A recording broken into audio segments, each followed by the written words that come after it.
Boom. Here we are. I'm going to make it bigger for me as well so I can make sure you guys can read it. I want to make sure it's not analysis for ants. Now, the reason why I'm opening up with the Gamepedia page is that the picks and bans were cut off for IG versus RNG game number 1. So we're going to look at this. IG banned Vayne, Alice to Lissandra. So Lissandra blue side ban. We're on patch 9.5 here in case you guys are wondering. So LPL not behind in this one. Yes, it's still a light mode. Yes, you can still wad face it. I'm sorry. RNG banned Jace, LeBlanc, Rek'Sai. So that's largely rookies Jace, but the Shy is playing in this series. So, you know, that could be pretty big. Sylas first pick, something we've been denied in Korea. Like, I was expecting a lot more Sylas first picks that get people annoyed, but Champion is still very powerful. Rise Galio second round, Galio support most likely. You don't see much Galio mid outside of LCK, but still from time to time it's played, right? Kalista Olaf first round here for IG. IG, we still expect them to play like when we reviewed the FBX series, right? They're very much about pressure invading, and Ning is so good at finding times to creatively invade that people can't deal with.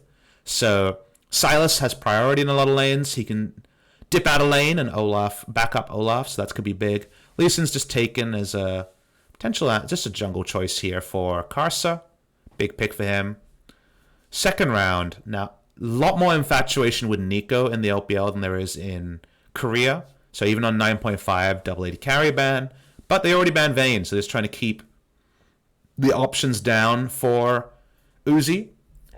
He ends up on Tristana, which I think is a notable thing. Of course, his most famous play of all time that you guys still remember, he's still surviving play, is, in fact, on this Tristana. So it's a big pick for him, as we know. And then Morgana Syndra. So they need to blind mid. IG will almost always blind rookie Syndra. He is someone who is supremely confident in playing in every matchup, including the Yasuo matchup that people thought was unwinnable in the past. So that's why the Syndra blind pick comes out. The Morgana support pick is an interesting one here. It's into Galio. There's the ability to pop it, but it's only Galio and Rise who can pop it, and I guess they're hoping that the initial value will be enough that by the time the Galio actually hits the ground, the Black Shield is not as important to discuss. And then final pick here, we do see the Rise flex to top lane into the Sylas, because Syndra has been locked in. And we get Fiora into Sylas, and Fiora is considered a really hard winning matchup into Sylas, so that's going to be the approach here for RNG. And that means we can get to the draft. We've talked about RNG and IG in the past. I guess we can look at them a little bit more here. Oh, both of them are on the top of the table. These stats are outdated and these champion picks are outdated because Games of Legends is a little bit behind at the moment when it comes to what's happening. But for IG, they're still doing their IG thing. It's largely around Ning playmaking where possible.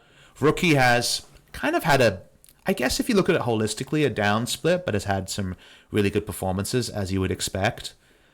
And the Shy has been doing the Shy things, so I think he only recently lost like his first regular season series in forever. Like famously, RNG beat IG in spring and summer, but that was the only team that beat IG in all of regular season of 2018. So it's a matchup where RNG definitely comes in with the historical advantage. RNG have been working out this stuff. You're correct. Yes, his play is that's the Vayne play. There was also a famous Tristana play that I'm mistaking, but you're right on that. You're correct in the JM93. I was conflating that with another Tristana game at season 4 Worlds. Shout out Joe Miller. RNG are working out their stuff. They Amazing J has been playing pretty poorly. We reviewed them last week, and we saw Amazing J unfortunately in Game 3. But even in that full series, didn't review Games 1 and 2. Like Amazing J is struggling to find a lot of relevance in the top lane. So because of that, Zatai has come in, I believe, playing in this series. So it gives them more of a carry threat there.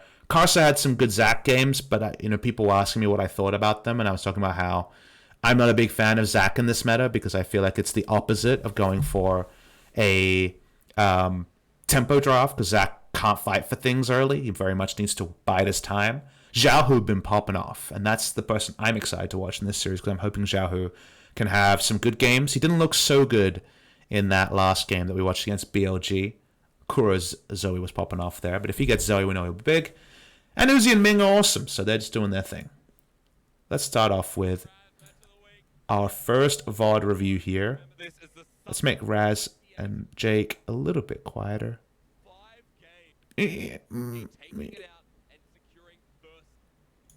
Oh, no.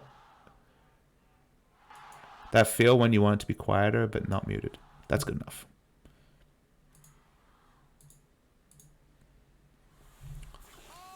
So this action starts fast.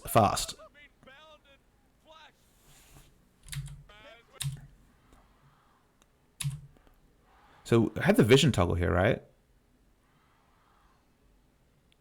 Just out of vision, Carson never sees it.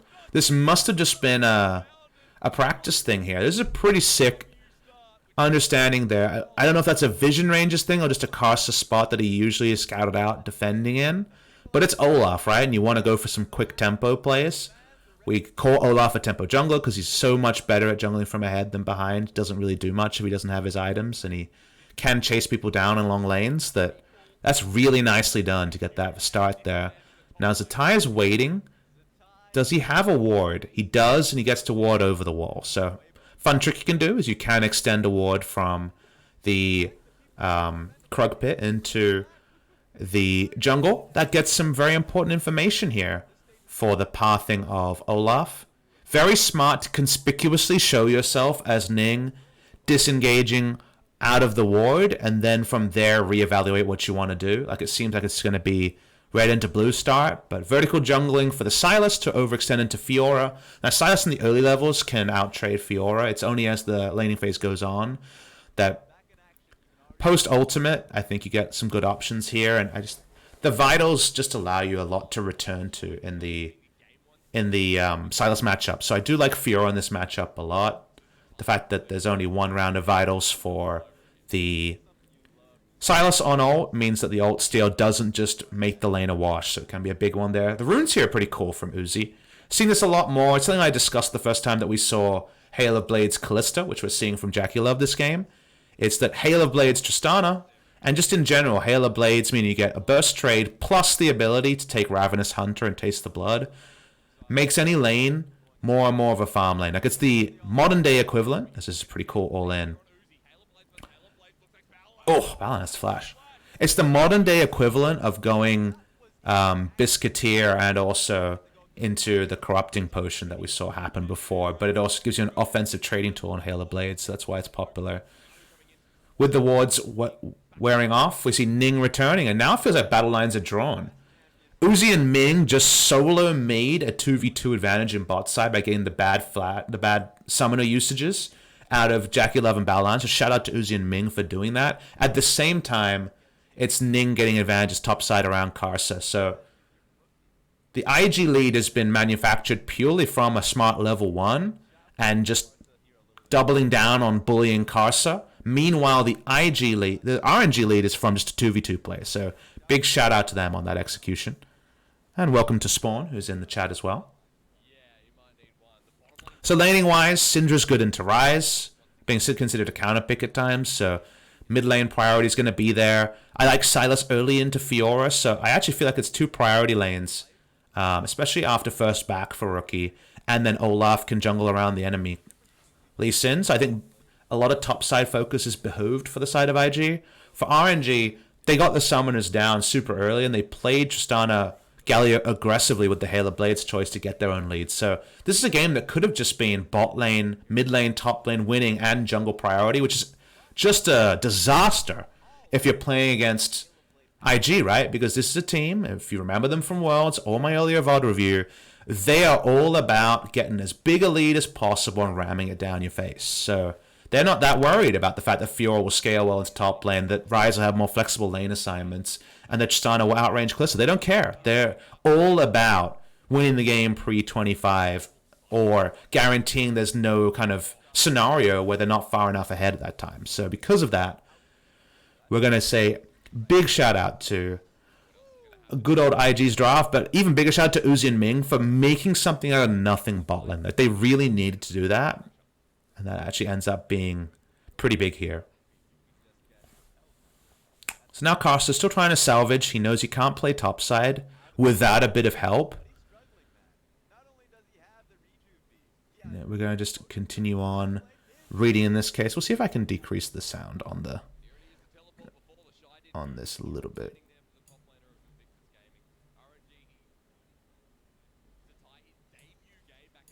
Alright, we'll do it like that.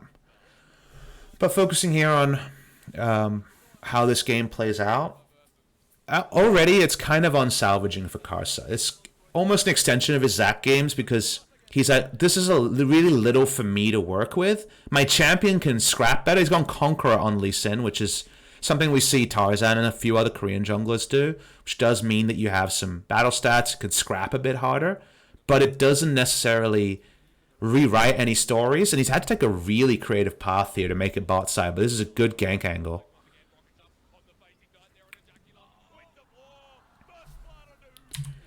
This is really cool to watch. Let's talk about how this play happens and what Karsa is working with.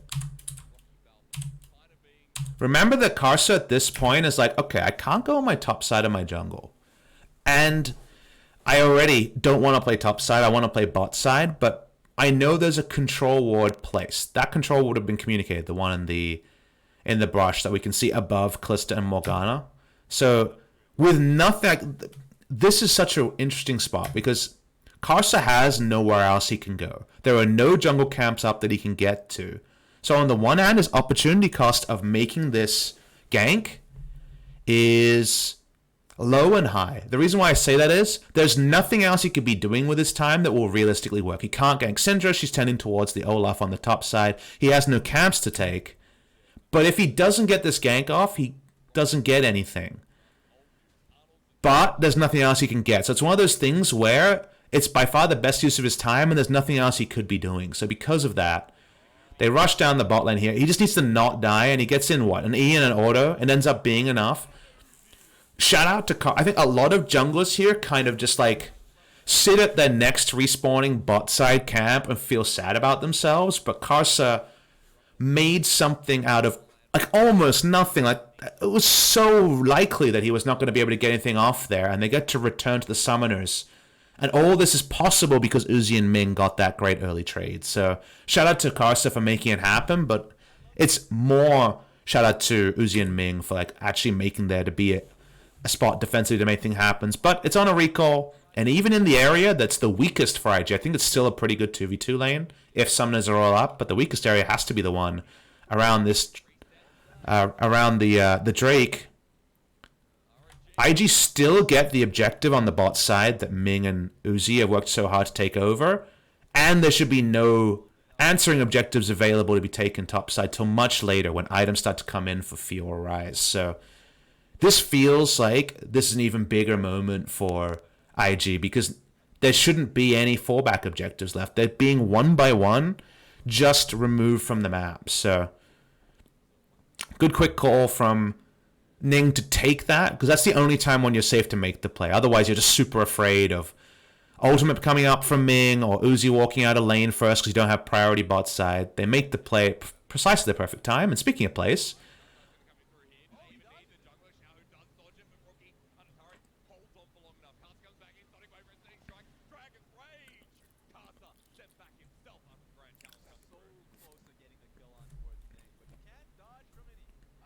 cost of getting Fiora top lane for Zatai, a carry player. He didn't go to Worlds, but he was always the carry side compared to Let Me, who played more of the tanks, especially around MSI time.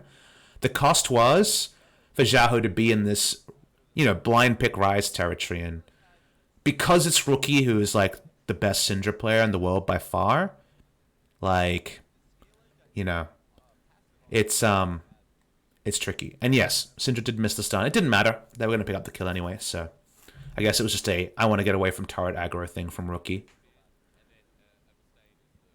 But RNG, just like when they were playing that Zac draft that we VOD reviewed last time, is content to be at this spot. Down 500 gold, no Rift Herald spawn to fight over just yet, and maybe that will be when they change their approach to how they defend topside.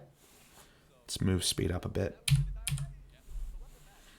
RNG are actually, like, once again in a, well, we're not losing that much and we like where we're going in the late game scenario that we've talked about a lot today, you know? Like, I think RNG are feeling pretty good about what the game is going. They're obviously super happy that bot lane got that early kill.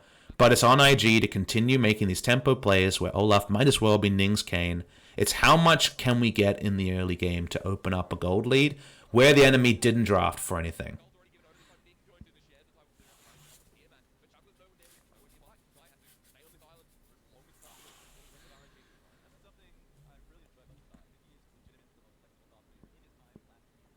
Try apply so much pressure just alone. And IG have always played like the jungler doesn't exist. And guess what? If IG, who were famous for, you remember their original regular season spring motif was the laners play like the jungler doesn't exist, and the jungler plays around winning lanes and takes over the game. I think Ning's, you know, the amount of credit for Ning has obviously jumped up pretty significantly since then. He's the MVP of Worlds. I think he has his off games, but I think he has many more on games, and he can be a match winner in his own right. If Ning is winning the jungle matchup and battle warding, which is what Olaf, just like Nidalee, was famous for, his solo lanes is actually correct to play this far forward and not be worried about the enemy jungler. So it's correct for Rookie to play only for Rookie's lane, the Shy to play only for the Shy's lane, and Ning to jungle around those lanes. And the only counterpoint is a bot lane that after the early 2v2 cheese is now doing just fine. So IG just winning. They're growing a gold lead that's gone up to 1100 now. RNG need pretty big plays to try to punish, but you just notice, like, compared to the turret dive where they got 3 turret plates and didn't go for the further kill, look at how much more conditional this RNG play has to be to try to punish IG for walking up. It's investing 2 ults, both of which are long cooldown, and Tristana roaming up, and they get just the flash from Rookie, which is something, but they're going to lose a turret plate for a minimum. Like, you see the fact that RNG is working with a much weaker tool chest. And actually a good point here. 2 people noticed this before I did. It is Warrior Olaf. I mean, if your job is to turret dive harder and win harder early, that's something you could do. I've not seen Warrior Olaf outside of maybe 1 or 2 games I've ever cast. Like, this is... So if you guys want to know why, it's Cinderhulk as an item kind of sucks. Like, I don't think it really fulfills any role. It's a scaling tank item in a meta where the game is over 2-3 items. So yes, if you get the right Cinderhulk Warmogs, you take the rune in the bottom left of the defense tree, like Zac can get 3,000 health and turn as Warmogs. Like, that's the one place where you're like, yay, 15% more health. But otherwise, I think Cinderhulk, like, is kind of garbage. It's cheap as well, which I guess works for it. But there's a reason that we had Redemption Olaf become the build for a while in Korea, and before that it was Black Cleaver Olaf. It's because those items give you way more when they're completed. Meanwhile, Cinderhulk gives you efficiency later and a bit of AoE burn that Olaf doesn't care about clear speed. Like, the Cinderhulk buff on PvE doesn't help Olaf. He already clears with his axes super fast. So all he really got from Cinderhulk was the health that he paid the full price for to turret dive when the item was done. Meanwhile, if you go Warrior or Redemption or Black Cleaver, you shred and get CDR, or you have CDR and get a fat stack of AD because Warrior is super gold efficient, or you get the Redemption effect and you're already taking Genius Hunter and you scrap. It's Conqueror also, so the Redemption is a little bit less recommended here because Redemption cooldown isn't going to be as up when you go for your ganks.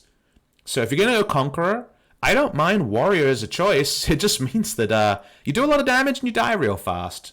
He has AD scalings, you know, like, there's definitely merit to it, but I mostly want to explain it to my viewers here, really smart, good-looking viewers who love Analytical League of Legends, as what would the more conventional or like standard Cinderhulk, that's the recommended item, give you?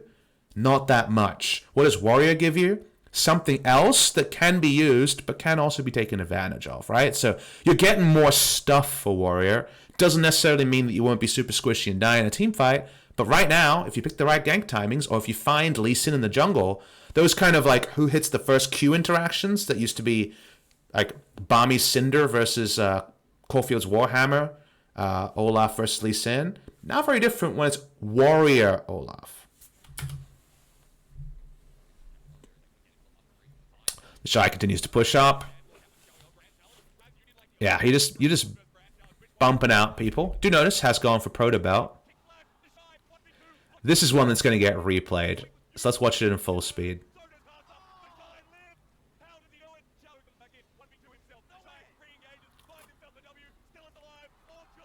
Oh. Alright. So let's talk about how this all happens. I'm going to watch this slow. I'm going to go over this one a few times. That's the big play. Obviously less exciting when you're watching it there. So. We're going to watch this in slow.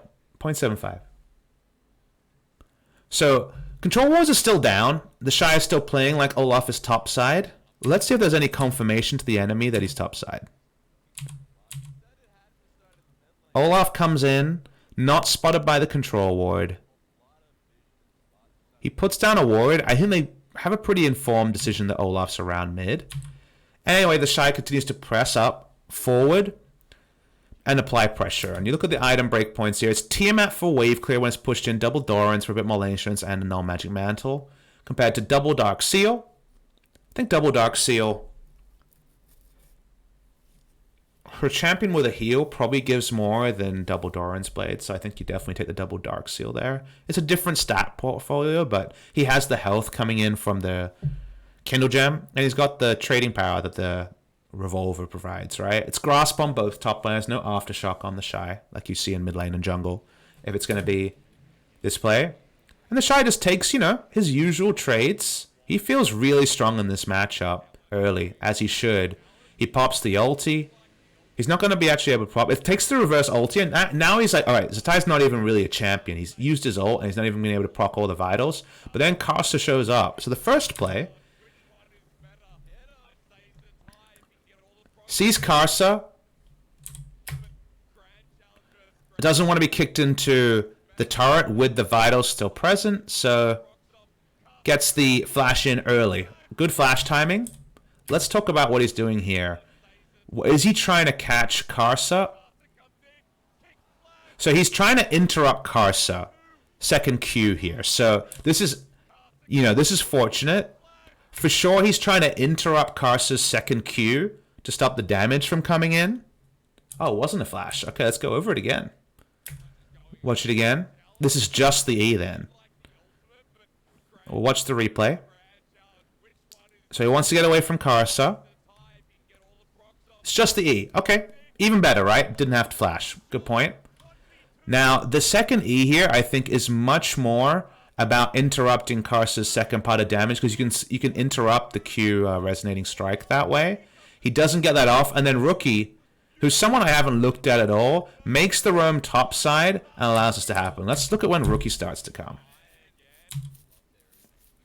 So interestingly, Rookie is starting to come top lane already. This is actually a big shout out to Rookie, because even before Lee Sin has revealed himself, Rookie is there to counter gank because Olaf knows he won't be. Like, shout out to Rookie for making this play happen. He's either looking to kill Zatai when he's low or to make it up there. So just a chance to free up and look at the minimap shows you how smart a roam it is from Rookie. I think the Shy gets a little bit lucky from the first part of the kill, of not actually being taken down. Like, he's very good with his E.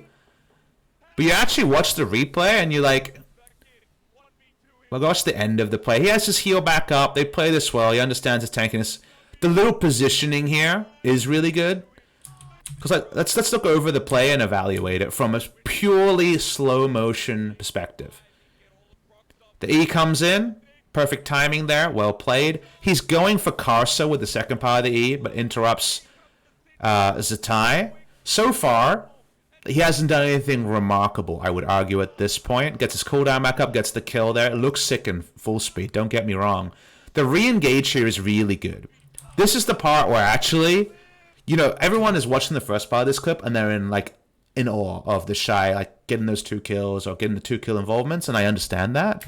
But then watch his play here, where he knows he can go back in with his W, and then watch the little stutter steps. Like, Rookie and the Shy are so good at blocking any further rise overloads and things like that. That last part there, the understanding and little stutter steps, is actually really sick from both players. I know it's so hard to explain, but I actually think that was a super play by Rookie and not the Shy. Like, I don't know what you guys took away from that, but like, this is a really cool play there. Some people were talking about the maxes on Shy. W max is just a brainless like max W every time, is not seen that often in solo lanes, especially anymore. Q max for wave control, especially when you're in a good matchup against Fiora. Now you can W max because the damage quotient has changed, but the reason why you go Q max here is that you have an invading jungler in Olaf who wants to take over top side. So you go Q max because Q max into just using your other abilities and spamming your passive will give you the best ability to push top lane and roam in with your jungler, or push top lane and then allow yourself to get some cheeky turret plates. So that's why it's Q max in this particular case. They can poke as well, as someone's pointed out in chat, but yeah, Q max is the kind of new standard. Even in a lot of jungle builds, I'm seeing Q max as well. So let's watch there. I'm gonna watch the Syndra once again just to fully understand how good because again the roam timing here already is super good from Rookie.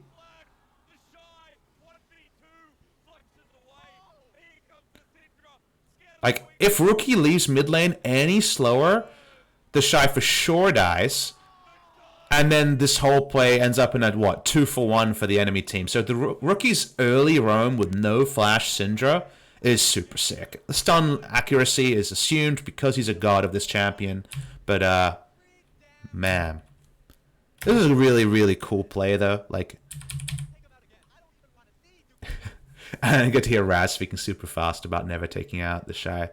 Duke doesn't make that play, is all I'm saying. It's like, yes, in hindsight, slowing it down, that wasn't as much about mechanical outplays on the Shy as I think people assumed. But the lane positioning, the aggression, how he plays out, and especially the re-engage at the end, is quintessential the Shy. This is how he plays. He's a flair player. Rookie backs him up also. Maybe if that's Duke, Rookie doesn't roam topside because you don't have that same mindset of backing up Duke as they do with the Shy. So still a really awesome play. And now Warrior Olaf walks in. I mean, he does kill fast.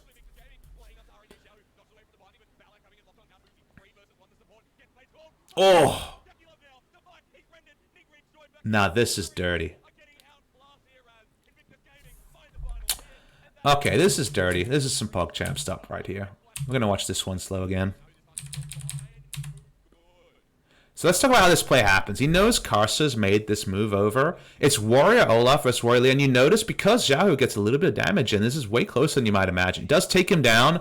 Remember again at this point that Ning assumes he will be able to kite into the top red side jungle because he's controlled that the entire game. Karsa's had no jungle priority this game, of course, because of the strong solo lanes he's jungling around. But Kallista's epically not here. Meanwhile, RNG are able to get there way faster. If we actually look at where this play started, the back timing this play starts on, RNG's ahead of the back timing. And they feel like this is their time to come back and get some shutdown gold and to get some good load of experience onto the enemy. Watching this play in slow-mo. Actually sidesteps the stun there. There's Xiaohu. That's actually pretty important in this game. And also the Q. That was actually really nicely done by Xiaohu in a little mini play. And then Ming comes to pile on. But Jackie Love could not have been there in a better time. And this is IG. Like how many Korean teams just disengage this play, you know? Like, that's the part. That's why I always get so much respect for the LPL is I love how this has become a team of Nings, not just Ning. Like, you can be done here, and you got a 1-for-0, and your Olaf, with the Shy's pressure, either gets out or doesn't, but you're like, well, I got a 1-for-0. But, man, you go straight back in. You look for the reason to go back in. The reason to go back in is because of the stun actually registering onto Uzi. Like, this is actually a really smart play Again, I'm used to teams that wouldn't make this play. I would say 8 out of 10 Korean teams wouldn't re-engage here. But the mechanic is, watch what happens here. The taunt comes in from Ming. Taunt's down, as we know. But the stun still arms through Fate's Call and going into stasis. Because Fate's Call, it's just the timing there is not off on him actually being out of tether range. And tether is not broken by stasis, as we know. Because otherwise Morgana doesn't work that way. And then because of that, they just re-engage onto Tristana and get more. You know that Ming's taunt is down. Your first thought is like, how could you re-engage? It's Galio, it's Tristana with summoners up. But seeing the stun in the midst of arming makes it the right call to flash in. And it makes it just so awesome. Like, this is super good play from IG. Knowing to re-engage here. Now the gold lead is going to be insane. It's just the games are so different, right? Like, it's every time I watch IG play, this is why I rate this the best team in the world. Because, like, yes, you can point to all the games where it doesn't get pulled off and they troll. And those are the games I pointed to last year when I wasn't going to rate them as, you know, a contender of, well, it's how could they, right? Because all the other teams made a more controlled game. But the meta changed. The Vex Assassins came out. And playing aggressive became the right way to play it. There is no data to me that suggests that playing aggressive isn't the right way to play right now. Like, I think IG are just awesome to watch in full flight, and they're very, very aggressive as well. And people in the chat are speaking about Griffin. I think Griffin this week was trying some aggressive stuff against Humble Life, but I think aggression comes to them less. People misunderstand Griffin, because Griffin are not an aggressive team. And when it came to Worlds last year, everyone was sad that they thought Griffin would fit the meta better because they were more aggressive. And while Griffin would have definitely fit the Worlds meta better, it wasn't because they were more aggressive. It's because they were more... I think they made a lot of good decisive calls around Tarzan and Chovy when it comes to mid-jungle. Aggressive is not a word I used to describe them. They've been utterly passive over the course of the majority of their series this year.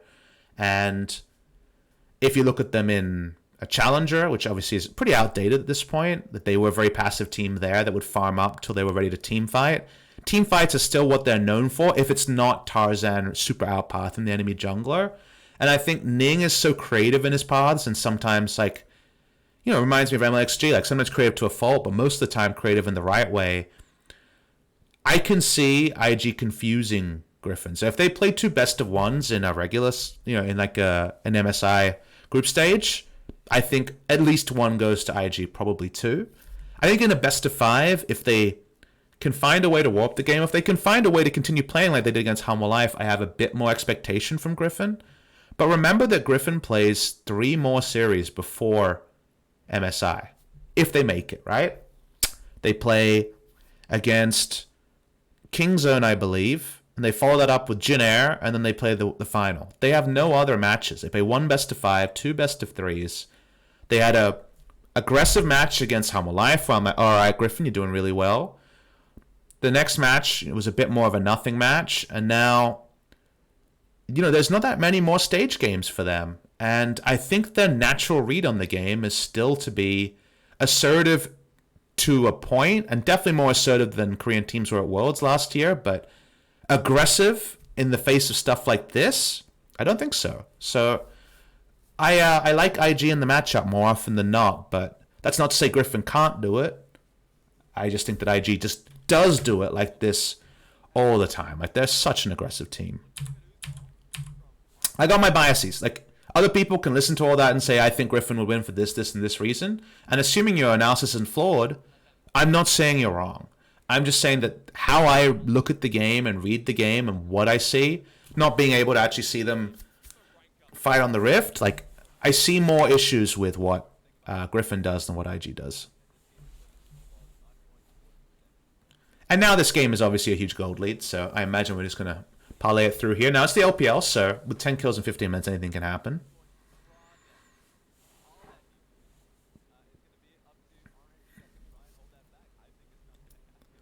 And now RNG are just defined by where they can't go. Like, the fact that Fiora can enter lane against Sylas doesn't matter when they have no map control for that to ever happen. So IG's comp, they don't siege that well, but the Shy pushes really well on a side lane. They team fight super well, and RNG's happiest moment is that Baron doesn't spawn for another 4 minutes, because Baron is what IG needs probably to close this game out. It's going to be a lot of, does RNG take the wrong cue and die moments here.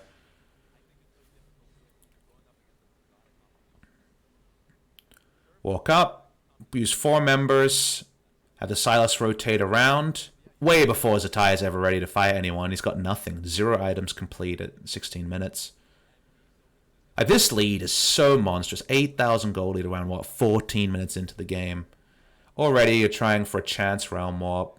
Shy's flash wasn't off cooldown there. I guess maybe that was a really good timing from them. But you're just cutting between waves. And this is what... So you guys remember when I did the VOD review of G2 versus Fnatic? How Fnatic had a huge lead super early, and then the game kind of slowed down, right? And I was talking about how, all right, well, you have an Aurelia and you have a 4-man squad. You need to actually set up a way for there to be a map state where you can get more. And that was it's not a one-to-one application of what's happening in this game. But what I want you guys to see is that they could have just had Sylas push topside, as you guys know. Instead, they put in Sylas mid. They move 4 members bot side, and in that case, they monopolize all roads from bot lane inner turret and mid lane inner turret. And this is easier to do around inner turrets than it is around inhibitor turrets, which is kind of what happened in that Fnatic series. But this is what you can do, is you ensure that you own more stuff than the enemy, even though you're pushing an envision of them. Like now, you're going to get first access to bot turret, first access to mid turret, first access to the jungle, and RNG can only fight for one of those at a time, and honestly can't really fight for the jungle. Like, you can try to poke a ward in, but there's going to be a control ward there to stop you. Whenever enough people come to answer your people, and remember, they need more, because you've got more items than they do, so they need to outnumber you to have kind of effective gold parity, because you need the levels and the items that you have completed on the members that you do. Well, guess what? They went the long way, you went the fast way, and you just try to get objectives in between. So this is just primed for IG, even without a strong siege comp, to walk up, take inner turrets, get more. I like how proactive they're playing for 16 minutes. These are not easy objectives anymore. We talked about how Sandbox was slowed down after they took the easy objectives, which are Drakes and outer turrets. Well, guess what? We're getting inner turrets, because IG are very smart at leveraging gold leads. So this is, this is definitely IG, with IG being able to meet kind of my pretty high expectations of them as a team. And then Split Pusher, who's probably never going to get to Split Push, Arise, who would love to finish his first items. Like, it's just depressing how terrible the items are here for RNG. They have just nothing. They have a Warrior and IE at 17 minutes. That is how you know you got dunked. They got ultra dunked in this game. And then you wonder if the Korean team doesn't re-engage, you know, noticing that the Tristana can be killed on that Kalista play, and the game didn't have a huge injection of gold there, and the game went to like a lull state, as we sometimes talk about it as a caster, and we farmed it out. At this point, there probably is 1 item power spikes everyone. Is it enough to change the game? Maybe not, but maybe. But when there's no items, definitely no way to get back in the game. So it's again why I'm a big fan of, as my boy Atlas would say, bashing them with your wallet. That is what IG love to do. IG have the most expensive, like, gaudy wallets. They're like bright purple with sparkles, tassels, glitter. And they hit you in the face with it. It makes you mad. And sometimes you can actually make them look the fool for it, but they don't act the fool. They just love their wallets and want to show them off. And more often than not, it's going to win you games. And it's going to surprise teams at MSI as well. You can kind of just fast forward here, because this is the full court press. There's no Baron for them to fight over. They're just fighting over blue side control here. Like, IG can do whatever they want. At this point, they get a pick. Let's watch the pick and how it comes together. They don't know anything about the jungle. They assume that people are there. Uzi went heal for lane face that doesn't have cleanse. Meanwhile, Jakulov has cleanse. So he's the person who has to walk up for wave clear. Karsa has no wave clear. Fiori's in base. Rise is out of position. Rookie's so good. You know your ranges, man. The mind game is always true. They have a control ward here, so Uzi knows he can juke up, and Baolan knows that he's not necessarily going to hit the binding, and when his binding is down, the wave dies because Tristana can walk up. How about just getting him over the wall? That was really nicely done. The only person there who could have changed the state, consider this scenario. Let's pause it when we know the scenario. Consider this scenario.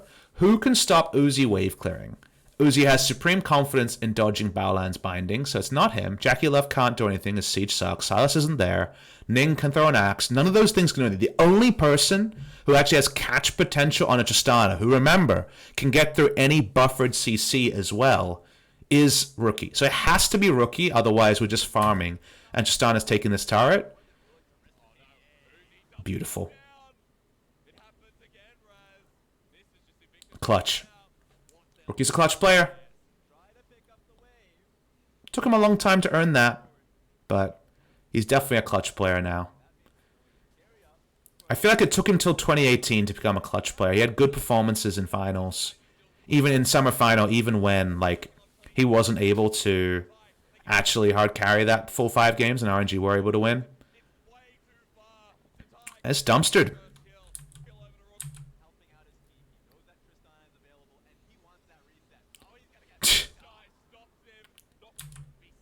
Just styling in their face now.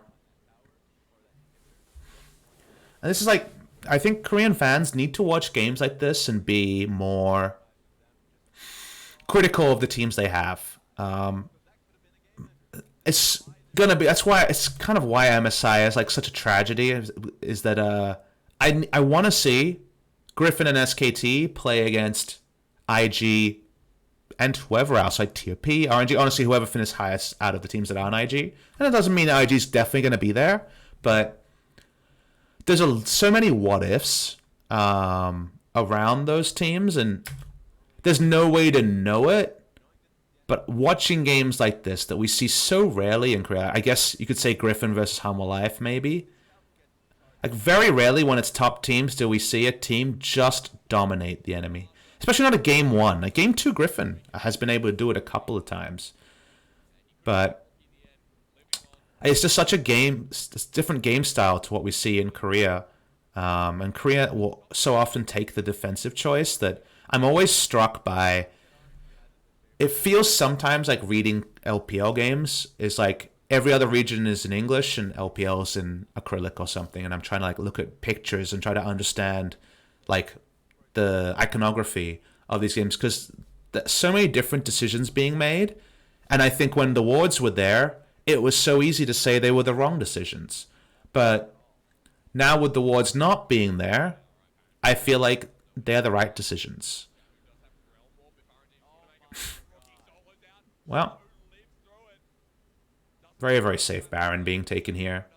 Again, 2019 Barons.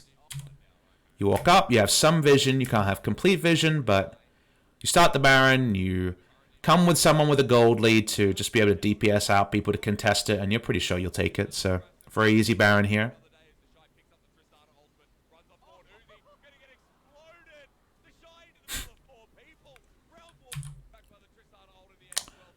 Well, we're ready to take some questions on this series, because this game, sorry, it is super over, right? We're just waiting for it to end. What especially LCK fans, if you don't watch a lot of LPL, like what's your take on a game like this that hinged on proactive draft versus inactive draft? I feel like we have a lot more teams that draft like RNG than draft like IG, and the punishments they receive usually aren't this severe. And RNG in their league gets away with drafts like this from time to time. The Zac draft I criticized against BLG. But even during that game, I said, yes, RNG won, but BLG had the tools to win and made some errors and weren't able to close it. This time, RNG draft like that again and get just blasted. So it is very interesting to see kind of a tale of two cities there. Ooh, look, Olgon Mingley said, as an LCK fan, I have to say, I wish our teams played like LPL teams. Wow. He's actually a very famous LPL fan who has a lot of nasty things to say about the LCK, but I'm sure he's trying to be in disguise. in this particular chat. I know very well about that. I think the spirit of what you're saying is not necessarily wrong, and you can be a bit too toxic at times, but he who laughs loudest, and LPL laughed last year, so have some confidence. I see Supervillain Rule 5 is in there as well. Those two troll LPL fans, but their team's the best right now, so they get to be happy. Anyway, it's just really different, right? You have a lot of issues with consistency with LPL because of the volatility of the start. I agree, and that's a point I like to get to is when is the time for volatility? And what is the regular season for? I think is the interesting question there, because IG can now go back to the past. Remember, they were a very reliably aggressive team in the regular season that other teams weren't ready to match. And then other teams caught up to the fact that playing aggressive is the right way to go. And then now IG is much more up and down than they were before, but kind of still maybe even taking it to the nth degree and going more aggressive. And they're losing some series to teams that, they realistically as world champions shouldn't be losing to. But they're not teaching themselves... we can't say they teach themselves bad habits because we think the aggressive streak is right. And they're also testing their limits in a way that should map well to international events. And when IG, who went from win lane, win game to Worlds, when they made Worlds last year, they were able to pick up the tournament meta very fast. There was so few games where they were exposed. The only game that IG felt tactically exposed in my mind was versus KT Game 4. That was pretty poor from them.